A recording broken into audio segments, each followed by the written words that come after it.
Hello friends, আশা করি সকলে ভালো আছেন। আজকে আমি আপনাদের সঙ্গে জিভে জল আনার মতো একটি রেসিপি শেয়ার করব। আমার আজকের রেসিপি হলো কুলের মিষ্টি আচার। খুবই সহজ পদ্ধতিতে আমি আজকের এই আচারের রেসিপিটি বানাবো। তো চলুন শুরু করে নিই রান্নাটা।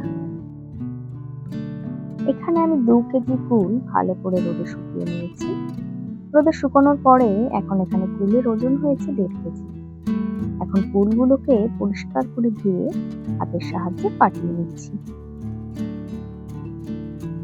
দেখুন, সব কুলগুলো ফাটানো হয়ে গেছে। আর এখানে আমি নিয়েছি 700 গ্রাম আখের গুড়, 5টি শুকনো লঙ্কা এবং 3 টেবিল চামচ মৌরি। এবার শুকনো খোলায় শুকনো লঙ্কার মৌরিটা ভেজে নেব। এগুলো ভাজা হয়ে গেছে। আমি একটা মিক্সিং জারে ভরে এগুলো গুঁড়ো করে নেব।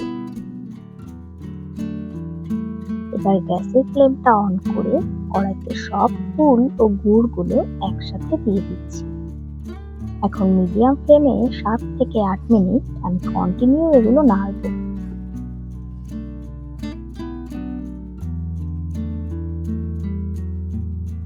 7 থেকে 8 মিনিট পর আপনারা দেখতেই পাচ্ছেন গুড়গুলো কিন্তু 50% গলে গেছে।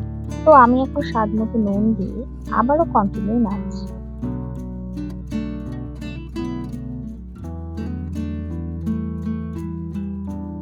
গ্যাসের ফ্লেমটা মিডিয়ামে রেখে কন্টিনিউ 15 মিনিট নাড়ার ফলে দেখুন ফুলগুলো অনেকটাই গাঢ় হয়ে এসেছে।